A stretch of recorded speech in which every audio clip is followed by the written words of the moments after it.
Greetings in the wonderful name of our Lord and Savior Jesus Christ. It's always a pleasure to be with you in the program where we read the Word of God. And I'm Temgos Dube, a believer in the Lord God Almighty. We are going straight into the Word of God today. The title of the message is When God's Promise Delays. When God's Promise Delays. Or when God's promise looks like it delays. And I've just subtitled it as When It Seems He Did Not Mean What I Heard. I'll read the Bible in the book of 2 Peter chapter 3, verse 9, where the Bible says, the Lord is not slow in keeping his promise, as some understand slowness. I just want to end there. The Lord is not slow in keeping his promise. As human beings, there are many things that we desire. Some of these things we make prayer requests to God, and we see nothing happening. Sometimes there are things we believe God for, and we don't see them happening. And what comes to us is to think that maybe I should do something for God so that he can hear me. Maybe because of the culture that we have grown up in and what we are, and let me bribe, maybe let me serve him better, let me do something better such that he can bless me. Hence, you find some people, they participate in most or if not all church service. And if I attend services, God will hear what I say, my prayer request. Sometimes you say, let me offer to God every time. Let me offer to God such that he will hear me. That's the way we are, that if I do something good, I will get a reward. Some is tithing. Some say it's like honoring the men of God. Let me honor the men of God. Whatever I have, if I have amazed me, like give him whatever, just to honor the men of God such that God can bless me. He can hear all my prayer requests. God in heaven is just looking, I know what I'm doing with this child. I said it and I will do it.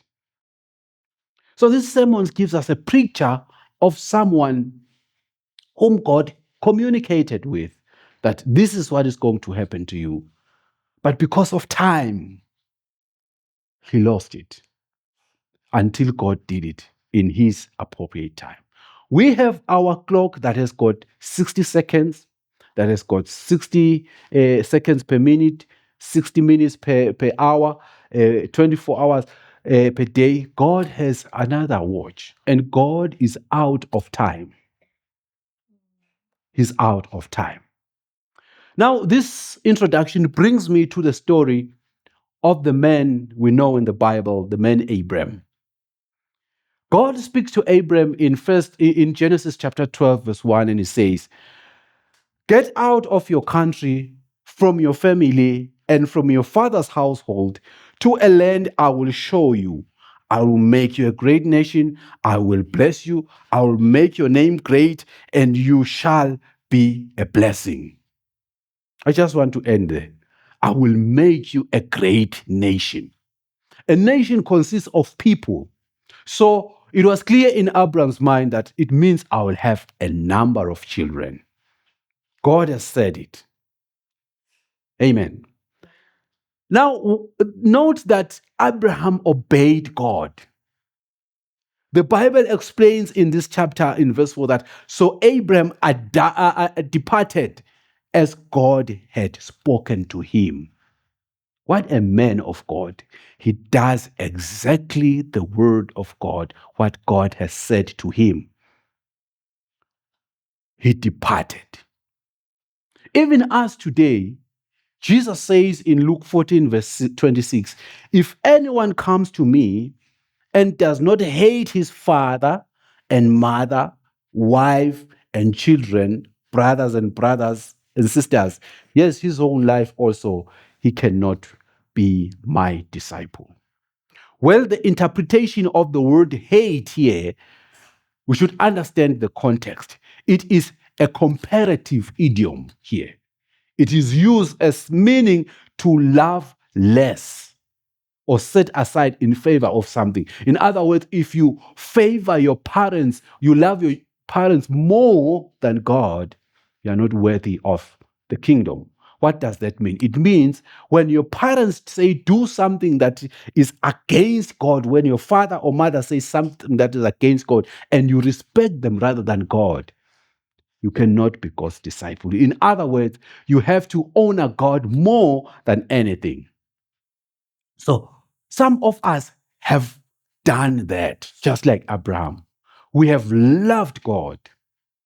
Some of us have actually even been abandoning our parents. We didn't attend some of the family things that are done because they worship ancestors or they are against God, and served God diligently, doing as He says. We have paid the tithe. We have done everything as the word of God has said, followed Him, just like Abraham did. So Abraham obeyed God, but in his obedience, he did not have a child. He did not have a child. So it was maybe in the early years now, you still thought, maybe there's still hope, there's still hope. But time continued. Now, the Bible talks about Abraham not having a child until the old age. God now again appears to Abraham when he had left the land to the land God had promised, and he's in Canaan. And now God says to him in Genesis chapter 12, verse 7, to your descendant I will give this land. And there he built an altar to the Lord. You see, God says, to your descendants I will make. So in his mind, again, it comes, I'll still have the many children that God said. But now he looks at the age as time went on, that there's no child. So when God speaks to him, he understands that things are not good. I'm not having a child. Now the Bible says in Genesis chapter 15, verse 1, when God spoke about this descendants, now it was a culture in Israel that the senior servant, when you are not having an offspring, a child, you can do it legally. It's acceptable that you can do it legally and take that senior servant to be an heir of your assets. He's the one who's going to take over. So that was Abraham's understanding in chapter 15. He reveals when God is talking about a descendant, he said, Abraham, but Abraham said, now God is appearing to him again. And then in a vision, when he appeared, fortunately, there is a conversation now. And Abraham said, Lord God, what will you give me seeing I go childless? And the heir of my household is Eliezer of Damascus. Eliezer, the fact that he's saying is of Damascus, in short, it means he's not a person of his tribe, he's a foreign, but he has adopted him legally. It was right, acceptable legally. Because he's looking at the age, he's looking that he's not receiving a child, and God is still speaking about descendants. He said, maybe it's God's will that I will have this servant to be the one to take over. So sometimes when God has said, I will do this for you, you then think, maybe if I do this, this is what God meant.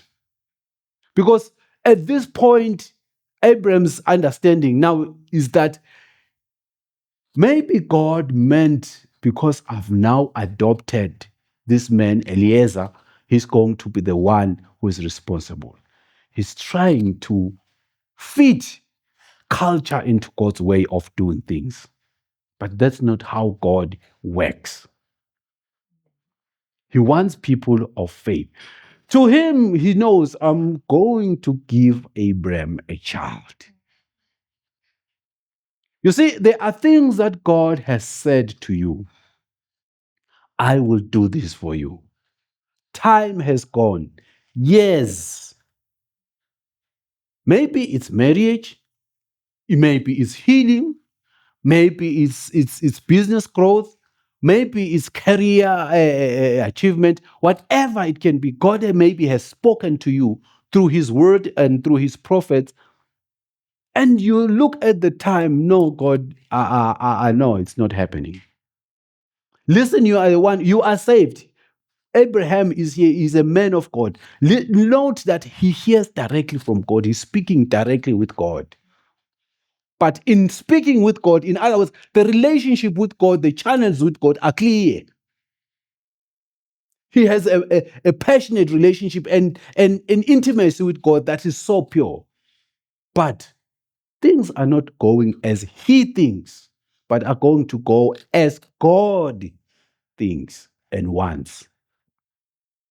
So we have plans that maybe someone said at the age of 25, I'll get married. 21, 25 passes, you are now maybe even 38. Maybe you were saying by the time I'm this age, I would have completed my house. I will have a home and have so many children. I want to be a mother by this age. But nothing has happened. Maybe you set up in your boardroom and made a strategy that of your company that by this time we want to be a company that has got this and this and this will be here, but it has not happened. Regardless of God saying, ask anything, I will do it according to my will. Now, his wife, Sarai, was also troubled by this thing and said, no, let's do something. In the culture of the Near East, if the wife of the master could not conceive, it was legally right, it was acceptable that she would give a maid, the senior maid, and the maid would conceive, and the child to be born was definitely to belong to the master. And that was acceptable, it was culturally right, there was nothing wrong. So Sarai did something right. I know in our culture today we look as if this was fornication. In this context, it was something that was acceptable. This is what you do when the master's wife cannot conceive. The Bible talks about this story in Genesis chapter 16, verse 1 to 4, where Sarai allowed Abraham to sleep with with Hagar such that he could have a child who would be an heir. That was according to her understanding. Sometimes when things don't happen, you look at culture, we look at culture. How did our forefathers do things when things were like this? How does the world do things when things are like this? How do we do things? What's the culture? And we opt for the culture, forgetting that God has said what he has said to you. So Sarai was losing her legal right to get control or to allow Abraham to sleep with Hagar. And lo and behold, a son was born. She was helping God to fulfill what he said. Oh, what a word. She's trying to help God fulfill what he said. How many times have you tried to help God? How many times have you tried to help God? God does not need your assistance. If he said it will be, he will do it in his way and its time. But several times we try to help him. Maybe it's marriage. That's a common one. Now you see, no, it's not working. And they advise you. You can be part of a polygamous family. That's allowed in our culture. You can, in our culture, it's okay. But is it right according to God? Some things that we do, even in business, we engage in things that are very, very bad. We are trying to help God. One thing I've said in my life, and I understand, is that even a prophet, a mighty prophet of God, some people who speak the word, and some of them, the talk is they are accurate. How accurate, lawyer? What he says comes to pass. What I know is, even if it's that accurate, I don't put effort to make it come to pass. The Bible says in the book of Deuteronomy, one of the characteristics of a true prophet of God is that what he says, it will happen. If it does not happen, it's in the Bible what I'm saying. If it does not happen, he's not a prophet of God. He was just speaking what is in his mind. So we have to have that kind of faith that if God has sent his man to speak to me and say this, it is not me to put an effort. Assuming he comes and say, you are going to have a car. Maybe that's a common one. You don't have to go and take a loan to have the car. In time, you can just take a loan if you want, but at the right time. Don't force matters to try to fulfill God, to make a prophecy come to pass. Just let it be, because it's God who is pushing the whole thing. Now, God still does not change to his promise. He comes to Abraham in chapter 17. He first says, go before me and don't see, and be blameless. He says in verse 4, as for me, behold, my covenant is with you, and you shall be a father of many nations. But God, how? It has been years. I don't have a child. My wife is way past the age. But God is still saying, you are a father. That means a biological person. You are a father of many nations, not one nation, many nations. So you see, God does not look at things like us.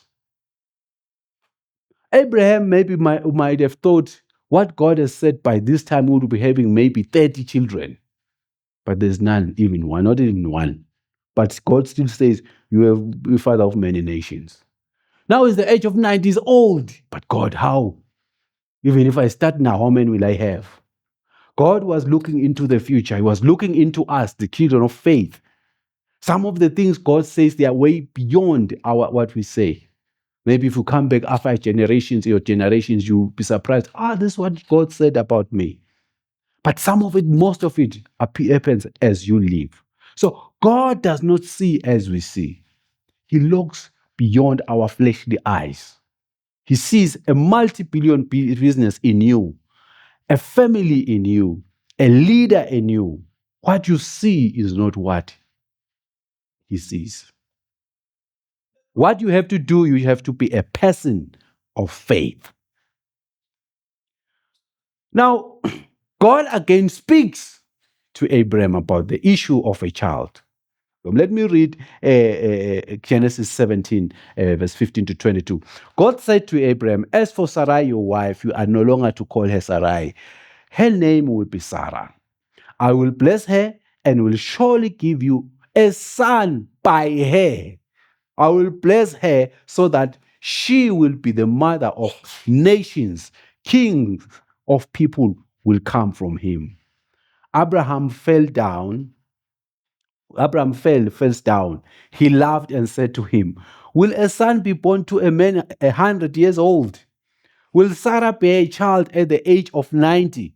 And Abraham said to God, if only Ishmael might live under your blessings. Then God said, yes, but your wife Sarah will bear a son, and you will call his name Isaac. I will establish a covenant with him as an everlasting covenant for his descendants after him. And as for him, Ishmael, I have heard you. I will surely bless him. I will make him fruitful and will greatly increase him his number. He will be a father of 12 rulers, and I will make him into a nation. But my covenant I will establish with Isaac, whom Sarah will bear to you by this time next year. God is still insisting. This lady now is 90. I mean, we know biologically by that age you can't conceive, but God is still saying it will happen. So, whatever it is God told you, according to our understanding, what is it, biologically and whatever systems you have thought, no, it will not happen. But according to God, He's still going to do it. It might be you have been searching for a job. It has taken time such that you have even accepted. This acceptance is actually clear when the angels, the two men came, who were the angels that God has sent to Abraham when he was telling them about Lot, the issue of Gomorrah and Sodom.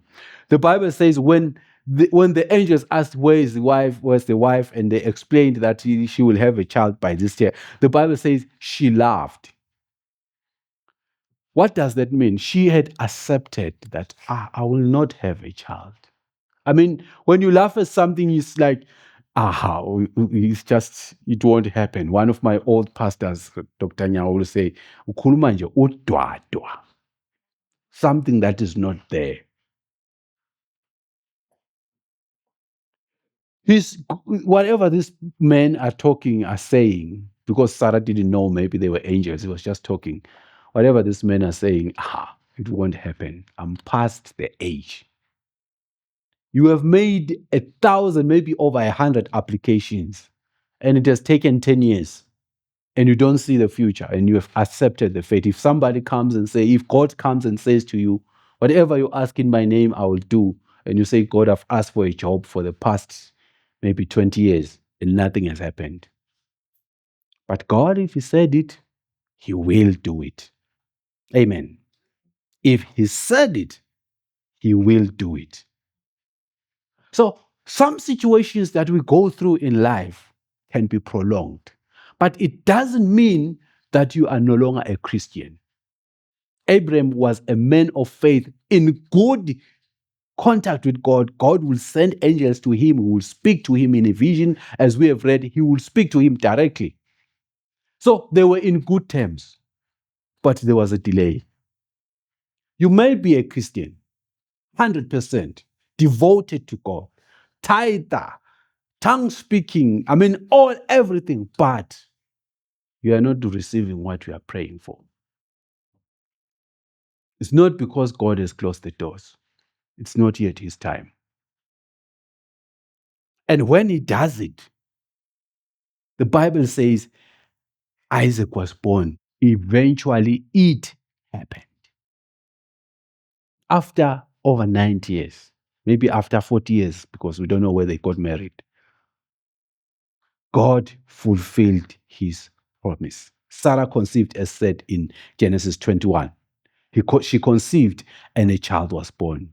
At an old age, they got a child, and God made it possible. When nature, when culture, when community, society, age, and all things do not permit, to God it's possible.